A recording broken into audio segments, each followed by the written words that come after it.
생생경제.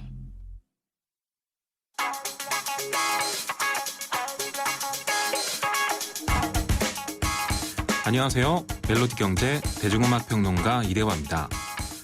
힙합 씬 최고의 스타 카니에 웨스트가 한국의 합자 회사를 설립한다고 합니다. 카니에 웨스트의 소속사인 카니에 웨스트 크리에이티브 팀에 의하면 카니에는 한국의 텐 존스라는 이름의 합자 회사를 설립하고 의류 브랜드, 에이전시, 엔터테인먼트 등의 사업을 벌인다고 합니다. 그동안 한국에서 해외 진출을 위해 미국 시장의 문을 두드린 적은 많았습니다만 이렇게 미국에서 먼저 한국 문을 두드리는 것은 이례적인데요. 텐 존스 측에 의하면 카니에는 그동안 한국 시장을 유심히 지켜보고 있었고 한국 지인의 제안을 통해 이 사업을 추진하게 됐다고 합니다. 텐 존스가 앞으로 얼마나 활발한 활동을 벌일지는 지켜봐야겠습니다만 일단 발표된 바에 의하면 자체적으로 가수를 양성해서 해외 시장에 진출할 계획도 갖고 있다고 하고요. 기존 한국 아티스트와 해외 뮤지션 간의 콜라보도 적극 지원할 예정이라고 합니다. 힙합이나 R&B 쪽에 관심이 많은 분들이라면 꼭 주목해볼 만한 뉴스네요. 음악은 카니에 웨스트의 음악 듣겠습니다. 얼마 전에 폴 맥카트니와 콜라보로 발표해서 화제를 모았던 곡이죠. Only One입니다.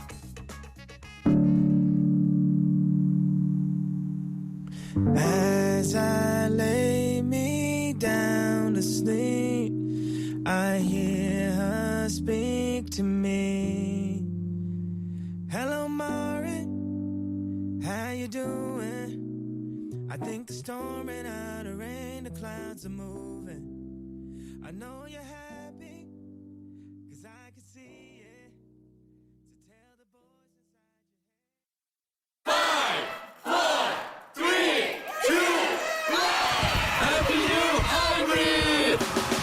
GDI 엔진의 강력한 파워, 16휠 기준 18.2km의 압도적 복합 연비, 새로워진 소나타 하이브리드 지금 출발합니다. New thinking, new possibilities. 현대자동차. 김윤경의 생생경제. 이건 왜? 뉴스에선 볼 수 없었던 뉴스 속 스토리. 경제 뉴스 뒤집기 한판. 네, 생생경제 3부 함께하고 계십니다. 오늘은 3부에서 경제뉴스 뒤집기를 진행하려고 하는데요. 1조 원이나 되는 적자를 내고요. 해산 수순에 들어간 국제 자동차 경주대회, 이 포뮬러 1이라고 하죠. F1 조직위원회의 적자 규모, 그리고 앞으로도 굉장히 위약금도 많이 내야 되는데 이것들이 또 업무상의 배임 혐의로 이어지지는 않을지 여러 가지가 문제가 되고 있습니다. 오늘 한국경제신문 허원순 논설위원과 함께 이 얘기 나눠보도록 하겠습니다. 안녕하십니까? 네, 안녕하세요. 허원슬입니다. 네, 좋은 얘기를 해야 될 텐데 별로 좋지는 않은 아이템이네요. 그러니까 아이템이 그러게요. 좋지가 않다는 게 아니라요. 예, 안타까운 얘기인 것 같아요. 네, 국내 이제 우리 청취자분들도 잘 알겠지만 소리와 윙 하면서 날아가는 네. 자동차 경주대회 F1 포뮬러 1이라고 하죠. 네. F1 대회가 멋있게 했는데 사실은 그 비용이 너무 많이 들어서 공사비도 그렇고 운영비도 그렇고 네. 대회 조직위가 두 손 들었다. 지금 아직 공식 발표는 아니지만 내부적으로 조직위를 해체하는 수순으로 그러니까 네. 더 이상 국내에서 이 대회를 하지 않는다 하는 그런 이제 소식이 들려오고 있습니다. 이 포뮬러 1 F1이요. 2010년부터 해서 한 4년 동안은 대회가 열렸었죠. 우리나라에서. 그걸 했죠. 그리고 예. 2010년부터 2013년까지 했습니다. 내리 4년을 해서 아주 뭣도 냈고 신이 났는데 이제 이게 계속 적자를 봤거든요. 네. 한 번 대회를 할 때마다 나름대로는 한다고 했겠지만 한 190억씩 적자를 해가지고 내리 4년 동안 1,100억 적자가 지금 나 있거든요. 엄청나네요. 그러니까 순수하게 대회 운영을 하는 데만 한 1,100, 1,900억 원인가 예. 적자가 나 있고요. 네. 그다음에 또 도로 주행 하는 코스 공사비가 또 한 4,몇백억 들어가 있고 네. 이리저리 합치면 최대 한 1조 원 정도가 그냥 매몰배용을 투자됐다. 네. 지금 그런 상황이거든요. 그러니까 1,900억 원 정도는 그냥 운영 적자로만 그 정도거든요. 그렇죠. 그렇습니다. 대회하고 이러니까 이제 예. 행사를 치르면서 운영 적자를 낸 거고 전체적으로 시설 투자한 것까지 다 하면 한 1조 원 정도 하는데 물론 시설은 일부 국내에 남아 있으니까 네. 그게 다 손실 비용이라고 말하기는 어렵긴 하겠지만 어쨌거나 이게 이제 2010년부터 해서 네. 내리 4년은 했는데 작년에 안 했습니다. 예. 2014년. 올해도 그 비용이 없어서 안 하고 있습니다. 그래서 이제 문제는 이거 안 하겠다 해서 그냥 안 하는 게 못하는 게 아니고 안 하면 이 F1을 원래 운영하는 이 조직체에 우리가 배상을 해야 됩니다. 네. 손해배상. 조약이 그렇게 돼 있어가지고요. 얼마나 지금 줘야 만약에- 되나요? 네? 얼마나 줘야 되나요? 만약에 대회를 지금 개최하지 보면은 않으면. 네. 2년간 이렇게 안 하고 하면 최대 줘야 되는 게 9천만 달러. 9천만 달러. 우리 돈은 한 1,000억 원 정도를 배상을 해야 됩니다. 어마어마한 돈이군요, 다. 예. 그렇죠. 어마어마하죠. 그래서 지금 협상을 벌이고 있답니다. 네. 이거를 그대로 다 주긴 그러니까 우리 범위 내에서 얼마를 줄 테니까 이제 그만하는 걸로 하자. 그만하는 걸로 런던에 여기 본부가 있는데 네. 협상을 하고 있다고 그쪽에서도 아무리 보니까 계속 적자만 나니까 그러면 좀 깎아줄게. 예. 근데 이제 9천만 달러 우리도 한 1,000억 원 되는데 어느 정도 깎아줄 것이냐. 우리 많이 깎아달라. 이게 이제 그 조직간의 협상이 지금 진행돼서 완전히 결말은 안 났고요. 네. 다만 전남도하고 우리 그 조직위원회 생각은 이런가 봅니다. 요게 작년 경우에 재작년 경우에 한번 대회를 했더니 적자가 운영 적자가 뭐 180억인가 190억 원 정도, 네. 181억 원이 적자가 났답니다. 네. 그러니까 만약에 그거보다 더 많이 물러줘야 되면 그냥 대회하고 재고 뭐 울며 겨자 먹기로 대회를 예. 하는 거고 네. 만약에 그거보다 적게 물러줘도 배상금을 협상을 잘해가지고 예컨대 150억 원 물어주고 대회를 안 해도 되면 안 하는 걸로 그렇게 지금 추진 중이라고 합니다. 근데 어쨌든 이 어마어마한 적자를 보고 또 네. 이 배상으로 물어줘야지 될지도 모르는 돈까지도 생각을 하면 엄청난데 이 네. 부담은 누가 지는 거예요? 그게 이제 딱 뿌리지 어디라고 말하기는 그렇지만 우선 네. 시설 투자 비용을 하면은 네. 국고 지원이 있을 거요. 제일 큰 건 전남도죠. 전남도가 네. 지방채를 발행해가지고 꽤 많이 투자를 했거든요. 네. 하여튼 뭐 1,000억 단위 이상을 투자했습니다. 그래서 왜냐하면 이거를 제일 처음에 경주장 건설 비용만 해도 4,200억 원이 들었는데요. 이 중에 국비 한 1,200원 빼고 3,000억 원을 전남도가 냈거든요. 네. 전남도가 3,000억 원 마련한 건 물론 이제 채권을 또 1,980억 원, 약 2,000억 원 정도로 채권을 발행해냈습니다. 그러니까 네. 우리가 뭐 요즘 말하는 지방 그 자치단체 부실화 그런 얘기 있잖아요. 네. 그게 여기에 딱 적용되는 거죠. 행사 한번 한 거는 무엇이 있었는데 그 행사로 인한 부담이 너무 커지는 지금 그런 상황이 되고 사실은 우리가 문제가 되는 게 여기만이 아니고요. 네. 요번에 뭐 상주에서는 또 뭐 세계 군인 체육대회 그리고 평창에서는 유니버시아 대회 그다음 얼마 작년에는 세계 무슨 요타 대회 해가 막 예. 지자체가 스스로 하는 그 행사가 너무 많습니다. 네. 국제적인 그러니까. 수준의 것들을 유치했다라고 홍보는 엄청나게 많이 하죠. 그렇죠. 홍보 네. 좋고 대회 매칠 할 때 보면 좋지만 이게 그걸로 속골병 들고 있으니까 네. 그게 문제죠. 그러면 국고 지원된 돈이 부실화되는 여보세요? 것은 국고가 지원된 것이 그 부실화가 되는 것은요. 여보세요? 잘 안 들리시나요? 허 의원님 안 들리시나요? 전화 연결이 여보세요? 지금 좀 고르지 않은 것 같습니다. 저는 지금 들리는데요. 허원순 논설위원께서 지금 안 들리시는 것 같네요. 다시 한번 얘기를 해볼까요? 허원순 논설위원님 들리시나요? 안 들리시는 것 같네요. 예, 지금 얘기하고 있는 것은 F1 대회 얘기를 하고 있었습니다. 이게 국제적인 자동차 경주대회. 포뮬러 1이죠. F1. 2010년부터 2013년까지 4년 동안 열렸었는데 작년에 못 열렸고요. 올해도 아예 못 열릴 것 같으니까 조직위원회를 해산하는 수순에 들어갔다. 이런 소식이 지금 들려오고 있습니다. 엄청난 그 국고도 지원이 됐고 또 지방채를 발행을 해서 재원을 마련을 했었는데 부실화가 되고 있으니까 결국 국고로 들어간 것은 우리 국민들의 혈세가 낭비가 됐다라고 볼 수가 있는 것이고요. 지방채권도 이런 식으로 되면은 지방 재정이 열악해질 수밖에 없고 이 채권에 대한 책임을 져야지 된 채권자들도 상당히 좀 문제가 될 텐데요. 허원순 논설위원님 다시 연결됐습니까?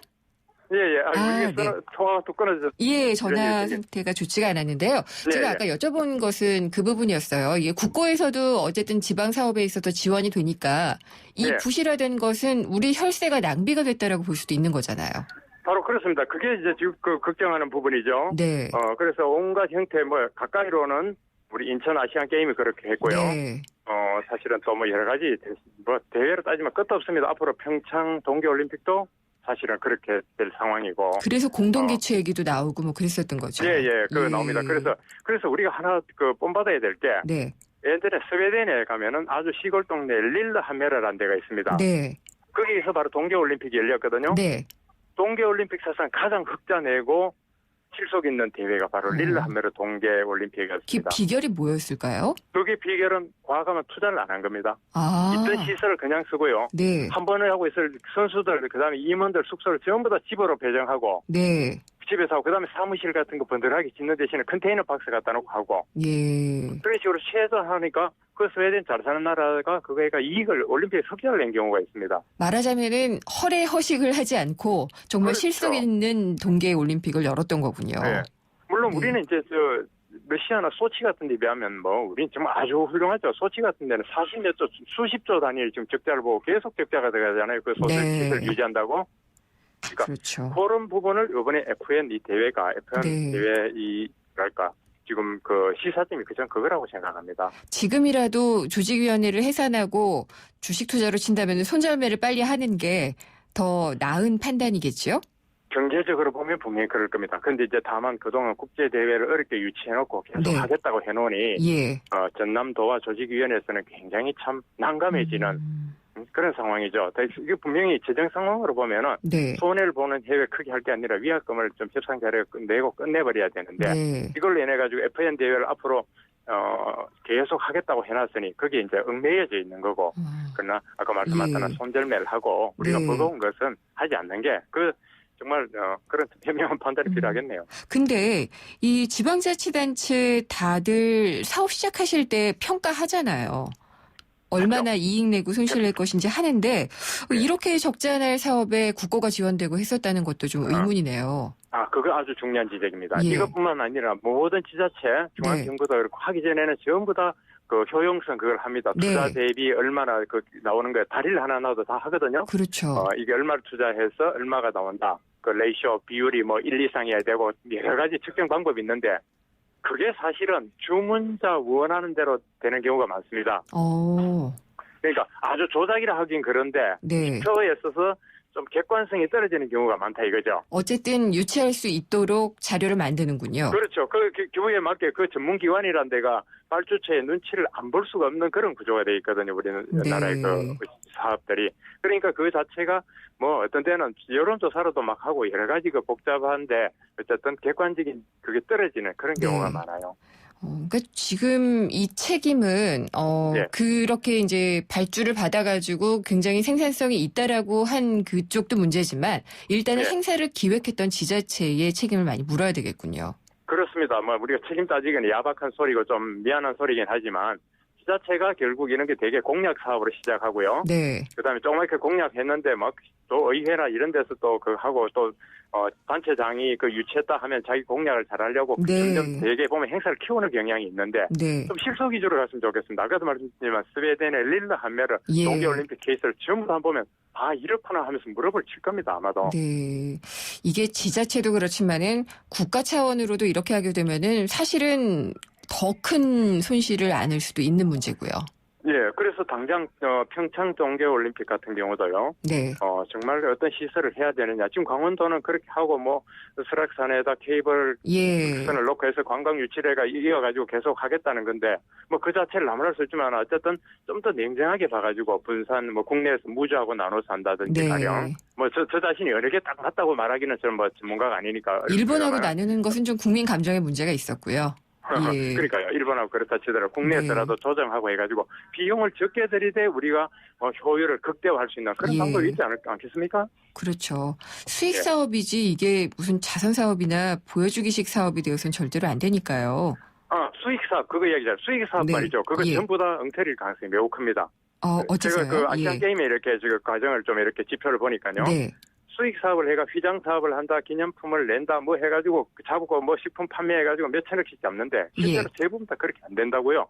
그거야말로 부풀리기를 해서 이렇게 수익을 낼 거니까 네. 다른데 투자돼도 경기장 이런 것들이 손해가 아니다라고 말하는데 실제로 그 목표는 극대치를 잡아놓고 해서 그 네. 목표 달성이 굉장히 어렵습니다. 현실적이지 않은 추정이라는 말씀이시죠? 그렇습니다. 현실이 예. 아닌 걸로 해가지고 그렇게 꾸며 나오고 일단 일을 벌려놓고 하는 거죠. 그러고는 단체장들 손 흔들고 며칠간 멋부리는 건 좋은데 네. 지나고 나면 적대하고 맨날 버덕이고 이렇게 되는 악순환이 되는 거죠. 알겠습니다. 굉장히 좀 안타까운 얘기들이었는데요. F1을 통해서도 그렇고 우리가 앞으로 또 열개 잘했다고 얘기하고 있는 지방 사업들, 지자체에서도 정확한 어떤 그 손실과 수익에 대한 평가를 내려서 엄정하게 좀 시작을 해야지 될 것 같고요. 네. 마지막으로 책임을 지는 자세를 보이는 것도 상당히 필요할 것 같아요.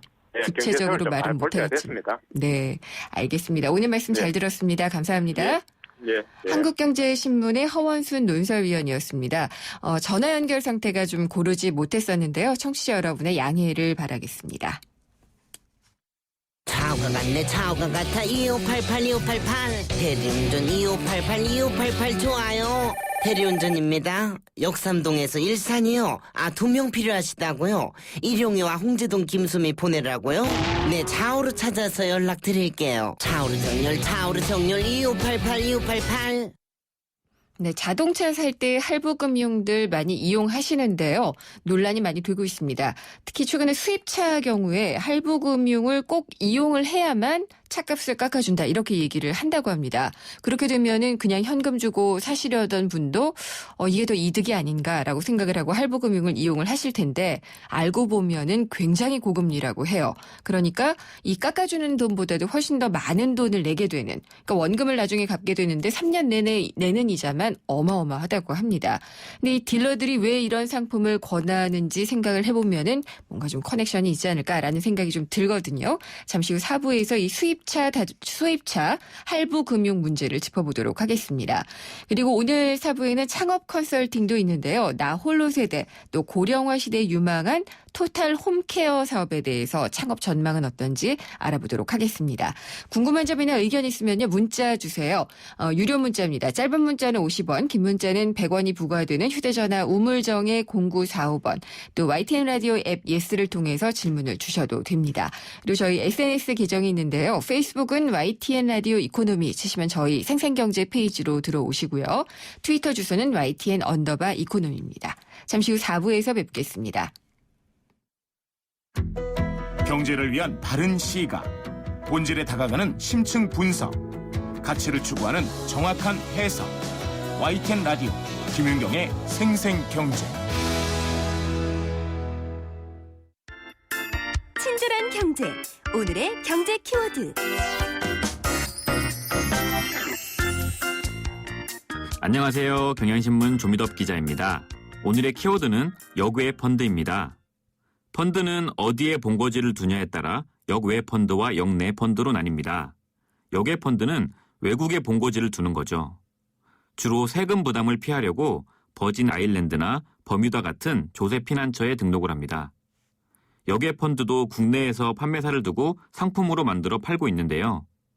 역내 펀드가 해마다 수익의 일부를 세금으로 내는 반면 역외 펀드는 몇 년이고간에 펀드를 처분할 때 한 번 세금을 내면 됩니다. 세금 내는 시점을 마음대로 조절할 수 있는 거죠.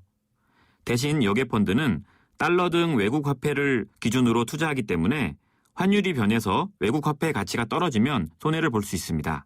역외 펀드는 해외 펀드와 헷갈리기 쉬운데요. 해외 펀드는 펀드를 어디에 등록했냐에 상관없이 펀드를 만들어서 투자하는 곳이 외국이라는 뜻입니다.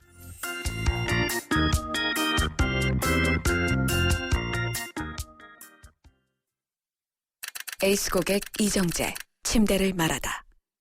가구는 디자인만 보고 사도 되지. 근데 침대를 그렇게 사봐라. 아침에 어떻게 되겠어. 잡았으면 알 텐데. 침대는 가구가 아니다. 침대는 에이스다. 에이스 침대. 창업, 도전에서 실전까지 좋다. 창업 컨설팅 시간입니다. 점점 혼자 사는 사람들이 늘어나고 있죠. 나 홀로 세대가 늘고 있다라고 얘기를 합니다. 그래서 집안에 여성들만 사는 가정들도 많이 있고, 또 아버지가 계신다고 해도 회사 업무 때문에 소소한 집수리 같은 것들을 아빠가 해주기는 좀 쉽지 않다, 이런 얘기들도 있는데요. 이런 틈새를 노려서 또 사업이 발전이 되고 있는 게 토탈 홈케어 서비스 사업이라고 합니다. 과연 유망한지 창업해도 좋을지 한번 진단을 해보겠습니다. 스타트 비즈니스의 김상훈 대표가 전화 연결돼 있습니다. 안녕하십니까? 예, 안녕하세요. 김상훈입니다. 예, 토탈 홈케어 사업이라 그러면은 뭐 집에 관련된 일들을 다 도와주시는 건가요? 예, 그렇습니다. 사실 홈케어 서비스 그러면 그 단어에서 이렇게 보여지는 것은 어떤 사회복지학 관점에서 뭐 가정에 이렇게 고령자라든지 아니면 장애인 등을 어떤 전문가들이 돌봄 서비스 아니면 뭐 이런 환자를 대신해서 돌보거나 뭐 입욕 서비스를 해주거나 이런 걸 생각할 수 있는데요. 네. 지금 일반적으로 창업시장에서 지금 홈케어 서비스다 뭐 이렇게 얘기하는 것은 홈케어 뿐만 아니라 어떻게 보면 생활 서비스라고 보는 게 맞을 것 같은데요. 예를 들어주세요. 예, 예를 들어서 예. 뭐 혼자 사는 분이나 특히 이제 여성 세대주, 나홀로 여성 세대주가 상당히 많거든요. 많아졌죠. 뭐 한부모 여성 가장뿐만 아니라 어떻게 보면 집에서 좀 남자의 역할이 상당히 좀 필요한 이런 토탈 편의형 서비스라는 생각이 드는데 크게 본다면 어떻게 보면 그 좀 작은 소소한 집수리 대행 서비스라고 이해하시는 게 좋을 것 같습니다. 네. 이를테면 뭐 욕실이 오래되다 보니까 예. 타일이 좀 지저분해서 네. 해져서 욕실 타일을 리폼해주는 사업이라든지 네. 하수구나 뭐 화장실 변기가 막혔을 때 뚫어주는 일이라든지 또 여성들 같은 경우는 뭐 대형 이렇게 무거운 가구를 재배치한다든지 네. 아니면 뭐 이런 작은 도배나 페인트 아니면 뭐 보조문을 단다든지 뭐 열쇠를 새로 바꾼다든지 뭐 집안에 간단한 청소를 한다든지 뭐 이런 것들을 토탈해서 이렇게 대행 서비스를 해주는 사업이 홈케어 서비스라고 하는데요. 네. 또 다른 축은 어떻게 보면 청소 같은 것도 하나의 홈케어 서비스입니다. 그럴 수 이를테면 있겠네요. 뭐 이런 아토피를 예방할 수 있는 오존 살균 세척 서비스라든지 네. 요즘 뭐 청소 영역 심지어는 뭐 집안에 필요한 어떤 것도 대신해드리겠습니다 하는 이런 대행 서비스 같은 경우도 예. 하나의 홈케어 서비스의 범주로 이렇게 넣을 수 있겠습니다. 심부름 해주는 그런 대행이요? 그렇죠. 예, 예.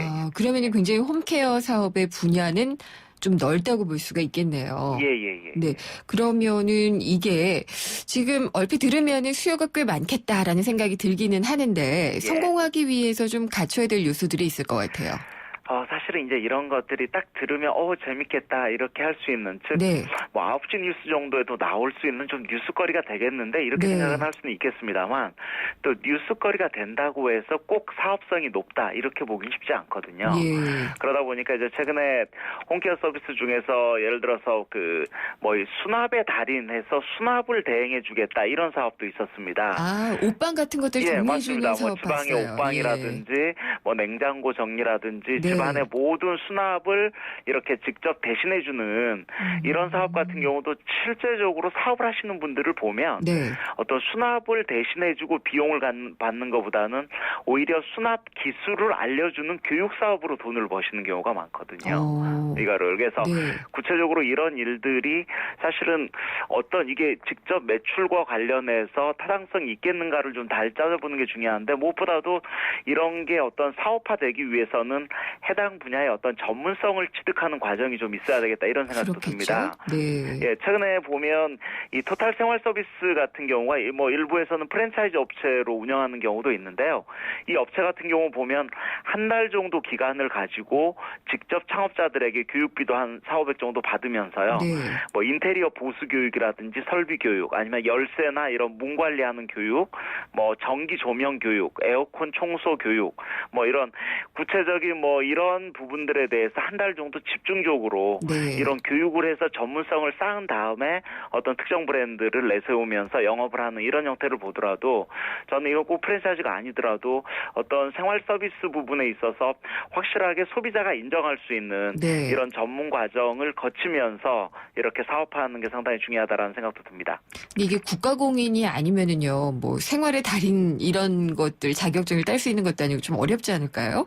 그렇죠. 사실은 네. 좀 그런 측면도 있는데 그래서 그런 부분들을 소비자가 인지할 수 있도록 네. 어떻게 잘 좀 이렇게 소비자에게 알릴 수 있는 SNS를 네. 통해서 뭐 이런 작업도 필요하다는 생각이 듭니다. 이런 토탈 홈케어 서비스 어떤 분들이 사업을 하면은 좀 성공할 가능성이 높을까요? 크게 본다면 일단 성별로는 여성 창업자를 찾기는 쉽지가 않습니다. 예를 들어서 부부 창업으로 하는 경우는 있는데요. 네. 아무래도 좀 손재간이 있는 중장년 남성 창업자 뭐 이 정도가 저는 좀 적절한 창업 적성이라는 차원에서는 좀 맞지 않나 하는 생각이 드는데요. 네. 뭐 프랜차이즈 업체에서는 교육 받으면 이런 쪽에 손재간 없어도 얼마든지 할 수 있습니다. 뭐 이런 얘기를 하긴 합니다만 저는 좀 아무래도 창업자 입장에서는 일단 만드는 일을 좀 좋아한다거나 손으로 이렇게 하나하나 소소하게 고치고 만들고 이런 부분에 대해서 첫째는 거부감이 없으면서 두 번째는 이게 아무래도 주 고객들은 주부들이라든지 이런 여성 고객들이 많기 때문에 그런 여성 고객이나 주부 고객들과 원활하게 소통을 할 수 있는 네. 이런 서비스 마인드가 좀 출중하신 분 이런 분들이 아마 이런 쪽의 사업에서 성과를 내지 않을까 하는 생각이 듭니다.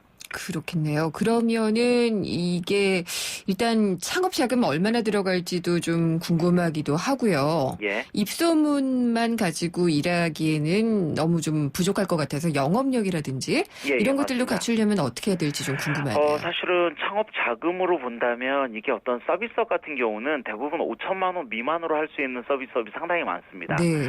근데 이렇게 돈이 작게 들어간 사업의 공통점은 한결같이 영업형 사업인 경우가 많다는 거죠. 즉 이 사업 마찬가지로 점포용 사업과 무점포용 사업 두 가지로 나눌 수 있는데요. 무점포라고 하더라도 이를테면 트럭 한 대 정도만 있다면 얼마든지 뭐 2, 3천만 원 정도 자금으로도 사업을 할 수 있는 경우고요. 뭐 주택가 상권 중하급지에 1층에 10평 정도 점포를 낸다고 하더라도 네. 5천만 원 미만 정도로 사업을 할 수 있는 사업입니다. 그럼에도 불구하고 이게 영업형 사업이라는 것은 이렇게 어떻게 보면 작은 비용으로 할 수 있다 보니까 또 많은 투자자들이 투자할 수도 있고요. 네. 어떤 프랜차이즈 업체는 본사에서 영업까지 다 해줍니다. 뭐 이렇게 광고하기도 합니다만 실질적으로는 자기가 직접 고객들을 찾아다니면서 이렇게 영업을 해야 되는 일이기 때문에 저는 1차적으로도 창업자들의 일단 전문성과 영업력이 같이 갖추어져야 된다라는 생각도 들고요. 네. 저는 좀 기존의 동네 철물점이나 예. 아니면 전업사라든지 지업사라든지 아니면 또 부동산 중개업소 같은 이런 업소를 운영하는 사장님들이 하나의 부가이템 개념으로 이런 생활 서비스업을 네. 이렇게 겸하는 것도 하나의 좀 안정적으로 이렇게 수익을 창출할 수 있는 방법이지 않을까라는 생각도 듭니다. 그러게요. 부동산 중개업 하시는 분은 어디에 어떤 수요가 있는지를 많이 알고 계실 거고요. 예. 그런 것들을 연결해주는 그야말로 허브가 될 수도 있을 것 같네요. 예, 맞습니다. 네. 예. 근데 창업자 입장에서 그러면은 아까 그 창업 비용이 점포를 내지 않을 경우에는 별로 그렇게 많이 안 들어갈 것이라고 예, 얘기를 했는데 예. 그래도 어느 정도 평균적인 창업 비용이 궁금하고요. 예. 그다음에 수익성은 어떤지도 좀 궁금하네요. 지금 현재 저희가 이제 창업 비용 같은 경우는 신규로 뭐 국내에 지금 프랜차이즈 브랜드가 몇 개가 나와 있는데 네. 이 업체들 보니까 가맹금과 교육비를 균일하게 받더라고요. 그래서 보통 가맹금 500, 네. 교육비 한 달 동안 500 이렇게 해서 점포형이든 무점포형이든 균일하게 돈 1,000만 원 정도를 받으면서 그 이후에 점포 구입비라든지 뭐 기타 점포를 꾸미는 비용이라든지 이런 부분은 별도로 들어간다는 생각이 들고요. 네. 수익성 같은 경우도 이제 이 정도로 했을 때 창업자의 역량이나 영업력 여하, 그다음에 실력 뭐 이런 부분에 따라서 수익은 상당히 좀 이 수익성은 천차만별이다. 근데 웬만큼 하면 5천만 원 미만 들여도 한 달에 2, 300 이상은 얼마든지 가져갈 수 있다. 뭐 이렇게 얘기하시는 업체들의 의견이 좀 있었고요. 네. 독립 창업자 같은 경우는 오히려 초기에는 전 독립점이라고 하더라도 좀 소비자가 보기에는 전문성을 읽힐 수 있는 이런 브랜드 네이밍 하나라도 신경 쓰면서 동시에 SNS 마케팅이라든지 온라인 마케팅까지 좀 겸한다면 아마 일정 정도 작은 비용을 들이면서도 네. 이런 이 서비스 수요를 이런 매출로 연결될 수 있는 이런 기회 있는 많은 사업이 아닌가라는 생각도 듭니다. 그러면은 보통 이제 사장님이 직접 일도 하시는 그런 형태로 창업을 많이 하겠죠? 일단 사장님이 기본적인 전문성은 가지고 있어야 되고요. 네. 그다음에 또 인테리어 같은 아주 전문적인 분야는 예. 직접 이분이 영업하고 아주 전문적인 분야는 직접 인테리어 전문업체한테 이렇게 용역으로 맡기기도 하는 네. 뭐 이런 쪽으로 운영을 하는 거기 때문에 내가 사장님이 A to Z 모든 것을 다 기술력을 가질 필요는 없다 이런 생각도 듭니다. 그러면은 이 사업의 위험 요인은 어떤 게 있을까요? 저는 창업자 입장에서 봤을 때는 먼저 이 부분에 대해서 내가 독자적인 컨셉으로 할 건지 아니면 프랜차이즈로 할 건지 이런 부분에 대해서 좀 판단을 하는 게 좋을 것 같고요. 특히 아까 말씀드렸던 융복합 모델 같은 경우도 생활 서비스를 전면에 내세울 건지 아니면 철물점이나 전업사를 하면서 동시에 이 생활 서비스까지 겸으로 할 건지 즉 대표적인 주객이 뭔지를 먼저 좀 정확히 정하는 것도 중요하다는 생각이 들고요. 두 번째는 이런 어느 동네에서 할 것인가 이것도 상당히 중요하다고 봅니다. 중요할 것 같아요. 예를 들어서 부자 동네에서 할 건지 서민층 동네에서 할 건지 아파트가 많은 곳이 나을지 이렇게 뭐 이런 재래식 주택가가 많은 곳이 나을지 이거 중요한데요.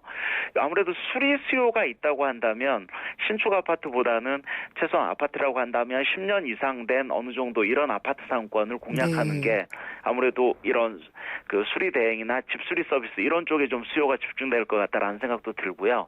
그다음에 이런 부분이 꼭 뭐 부자 동네에서만 잘 되는 아이템이다 이렇게 보여지는 않습니다. 그렇죠. 생활 속에서 필요한 서비스이기 때문에 정말 수요만 잘 찾으면은 어떤 동네든지 성공할 수 있는 요인도 있는 것 같고요. 말씀하신 대로 이 브랜드를 어떤 거를 더 내세워서 할 것인지도 좀 분명히 하는 게 필요할 것 같습니다. 오늘 말씀 잘 들었습니다. 감사합니다. 예, 고맙습니다. 스타트 비즈니스의 김상훈 대표였습니다. 생생경제를 다양하게 만나는 방법.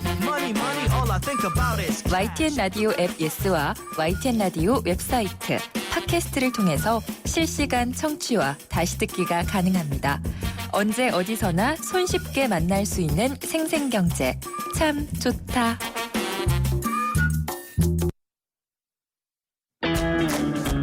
논란이 되고 있는 경제 이슈에 생생경제가 떴다. 생생경제 오늘의 두 번째 인터뷰는요. 소비자들의 뒤통수 치는 수입차 할부 금융입니다.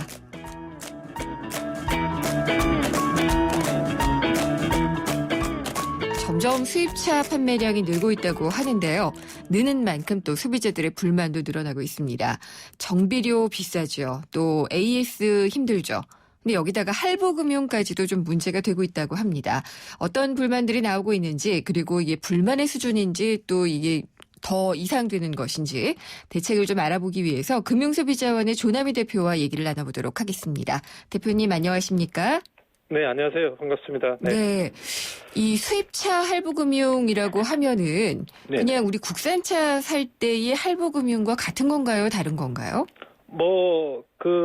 유사합니다. 제도는. 유사한데, 단지 이제 자동차를 구입할 때 이제 자동차 대금을, 금융사가 대출해주는 그런 제도가 이제 할부금융이라고 하면, 이제 외제 자동차인 경우에는 대부분, 자동차 전속회사, 그 회사의 어떤 할부 금융사가 그거를 끼워 팔기를 한다 이렇게 보시면 되겠습니다. 네. 끼워 팔기를 많이 해야지 아마 이자 놀이를 많이 할 수 있을 것 같은데 이자 대체로 좀 어느 정도나 받나요 이자율? 네. 그러니까 현재 대개 이제 한 9%에서 10% 사이 평균적으로 한 9% 정도 이율을 받고 있는데요. 이제 그거는 지금 국내의 경우에는 한 지금 6% 정도 받거든요. 그렇기 때문에 50% 국내 이상 할부금융이요? 네, 국내 할부에서는 그러니까 국내 할부 금융보다도 한 50% 높은 금리로 어떤 소비자를 현혹해서 어떤 이렇게 이제 판매하고 있는 것이 지금 이제 많은 어떤 소비자의 피해를 일으키는 사례라고 볼 수 있겠습니다. 그러니까 뭐 그런 경우들 있더라고요. 그러니까 차값을 일시불로 그냥 현금으로 내려고 했는데 우리 할부금융을 이용을 하면은 차값을 이만큼 깎아주겠다. 그러니까 이용하시라라고 얘기를 했는데 이자가 이렇게 비싼 걸 모르고 쓰셨다가 오히려 더 돈을 많이 내는 경우가 있다는 그런 피해가 좀 있더라고요. 그렇습니다. 말씀하신 대로 이제 회사에서는 8%를 DC를 해주겠다. 차값에. 그러면은 100원짜리를 92원에 사지 않습니까? 그러니까 8%를 DC 해주니까 이게 할부 금융을 이 금액을 대출 받으면 훨씬 유리하다 하는데 네. 어떤 금융에 계산적이지 못하신 일반의 어떤 분들은 네. 아 그래 92원에 주니까 싸게 주는구나. 하지만 거기에는 이자가 네. 뭐 10%가 넘게 적용을 하다 보니까 실질적으로는 지금 말씀하신 대로 현금을 가졌으면서도 불구하고 또 초과 이자를 부담해서 어떤 손해를 보는 이런 네. 경우가 지금 많이 발생하고 있죠. 그러면은 이게 거의 손해인가요? 할부금융을 이용하면은? 그러니까 지금 말씀하신 대로 현금을 지급할 의사가 있는 분이 네. 이렇게 그 할부금융을 받는다고 하는 것은 너무나도 큰 어떤 손실을 보는 것이죠. 또한 그 두 가지 손실, 하나의 또 다른 유형은 네. 이러한 그 국내 회사보다도 훨씬 더 비싼 이자를 받는 데서 오는 그러한 그 피해자, 네. 그런 피해자도 그 또 다른 유형으로 크게 예. 두 가지 유형의 어떤 피해자가 발생한다고 볼 수 있겠습니다. 수입차 브랜드 같은 경우에는 그 회사들이 거의 다 이런 할부금융사를 끼고 있나요? 네, 그렇게 다 끼고 있다고 해도 과언이 아니고요. 네. 그것을 자동차 판매의 이상으로 어떤 그 굉장히 큰 관심을 갖고 네. 그 전략적으로 영업을 하는 것이기 때문에 이 부분에서 어떤 그 자동차 구매자들이 조금만 금융적인 것을 잘못 계산하면 네. 이런 그 아주 굉장히 큰 피해를 예. 본다고도 볼 수 있겠습니다. 일단 뭐 현금이 없어서 할부금융을 이용하시는 분이야 뭐 어쩔 수 없겠지만은 네네. 이렇게 현금으로 살려는데 차값을 깎아준다. 그러니까 네네. 할부금융을 이용하시라라고 하는 것은 네네. 이 법적으로도 좀 문제가 생기지 않나요? 이런 꼼수 마케팅은? 그렇습니다. 그러니까 그 예를 들어서 300만 원에서 1000만 원을 할인해 주는 거니까 네. 이게 할부 서비스를 받으시는 게 유리하다. 이렇게 이제 꼼수를 부리는 거죠. 그런데 예. 실제는 이율이 두 자리 숫자 10% 이상을 부과하는 그러한 대출금을 쓰게 유도를 하는 것이기 때문에 네. 그 계산을 그때 당시에 그 금융 계산을 잘 못하신 분들은 네. 이렇게 피해를 볼 수밖에 없는 것인데 이러한 그 어떤 그 꼼수를 너무 어떤 시장에서 네. 관행적으로 많이 이용하는데 어떤 비도덕적인 어떤 행위가 아니겠냐 하는 거죠. 그리고 이제 이거를 자동차를 파는 딜러들이 설명을 네네. 많이 해주잖아요. 네네. 근데 이 딜러들이 이렇게 영업을 해주고 뭔가 좀 챙기나요? 그렇습니다. 그러니까 딜러인 경우에는 이제 차를 판매하는 그 수익도 있고요. 네. 또 하나의 부가적인 어떤 금융을 제공해서 예. 거기서 받는 또 수수료도 있기 때문에 어떤 이런 양쪽의 수수료를 최대한 극대화시키기 위해서 네. 이렇게 두 가지를 딜러 영업과 또 금융 영업을 같이 함으로써 결국은 자기의 영업 성과를 높이려고 하는 것인데 네. 그것이 결국은 소비자에게 피해가 전적으로 부담된다는 것이 문제이죠. 네, 8~9%면은 상당히 높은데요. 네, 네. 근데 이제 이 업체에서 운영하고 있는 이 할부금융 캐피털이 있을 거고요. 네, 네. 근데 이거 말고 나는 네, 네. 다른 데서 좀 빌려오겠다. 조금 더 네, 네. 이자가 싼 데다. 네, 네. 이런 걸 이용하겠다. 이러면은 차값도 안 깎아주겠죠? 그렇습니다. 그러니까 말씀하신 대로 차값을 깎아주는 조건으로 자기의 상품을 강제로 구입하게끔 유도하고 네. 강제화시키는 데도 문제가 있습니다. 예. 분명히 금융이라고 하는 것은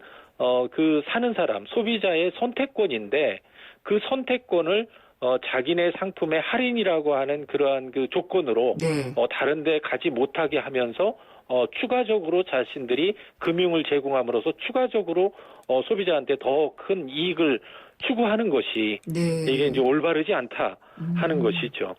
그래서 이런 기사들이 나오는군요. 국내에 있는 수입차 전속 할부 금융사들이 호황이다. 네네. 굉장히 영업이 잘 되고 있다라는 기사들을 간간히 본 것 같아요. 네네. 그렇습니다. 이제 더더군다나 이제 국내의 회사들은 예. 예를 든다면 내가 영업하는 것 중에 4분의 1, 25% 이상은 어떤 자동차로만 그 어떤 그 수익, 어떤 매출을 올리지 못하도록 네. 그렇게 이제 어떤 한 부분에만 집중적으로 하지 못하도록 하는 어떤 20%, 25% 룰이라고 하는 규제를 하는데 네. 이러한 규제를 이렇게 이제 그 외국의 자동차 회사의 전속 할부 금융사들은 오로지 오토 자동차로만 이걸 거의 100% 하고 있거든요. 그러니까 이러한 규제 룰을 또 네. 지키지 않는 데서 오는 어떤 그 규제의 사각지대라고 볼 수도 있겠습니다. 아, 그러니까 국내 차랑 국내 차 할부 금융 회사의 같은 경우에는 네네. 그 해당 한 차에 대해서 25% 이상은 안 된다. 이런 상한이 있는 거군요. 아, 그게 아니라 예. 그런 부분보다는요. 네. 예를 들어서 자기 매출을 예. 전적으로 예를 들어서 이 할부금융 자동차라고 하는 할부금융 그 한 상품에 대해서 네. 25% 이상 그 매출을 모두 어떤 하지 못하도록 하는 거죠. 그러니까 할부금융을 다양화. 네. 그러니까 이 상품에도 판매하고 이 상품에도 판매해야 되는데 네, 전적으로 하나에 전적으로 예. 판매해서는 어떤 그런 올바른 어떤 그 경영 구조나 네. 기업의 어떤 방향이 아니다라고 해서 우리 국내에다는 그러한 것들을 규제를 하는데 그런 것들을 지키지 않는 것이 문제죠. 손해보지 않으려면 그냥 소비자가 꼼꼼하게 살펴야 되나요? 그렇습니다. 그러니까 이제 소비자 입장에서는 그 할부 금융을 사용한다고 하면 네. 자기가 3년 동안 쓴다고 하면 그때 그 기간 동안의 이자 부담액이라든지 이율이라든지 네. 그런 것들을 잘 꼼꼼히 따져서 네. 현금으로 넣었을 때와 네. 그 차이와 예. 또 하나는 그러한 그 서비스를 꼭 받고자 하면 타 금융사는 어떤 이율인지 어떤 조건인지를 네. 명확하게 어떤 자기가 계산해서 예. 그 가장 유리한 금융 상품을 선택하는 것이 가장 현명한 판단이라고 할 수 있겠습니다. 눈 똑바로 뜨고 봐야겠네요. 예. 그렇습니다. 오늘 말씀 잘 들었습니다. 감사합니다. 네, 감사합니다. 조남희 금융소비자원 대표였습니다. 우리 집 통신 대표 번호 101. TVG를 101로 인터넷을 101로 홍보이도 101로 모두 가입해 CCTV만 봐도 101로 다 함께 101. 우리 집 통신은 101로 모두 다 해결해요. LG U+. 하늘이 고마워. 내가 제일 자신 있는 건 독서하고 토론하기, 논리 있게 주장하기. 독서 토론 시키니까 성적이 쑥쑥. 공부의 DNA를 만들어주는 하늘이 독서 토론 논술 1577-1909. 네, 생생경제 저는 다음 시간에 찾아뵙겠습니다. 김윤경이었습니다.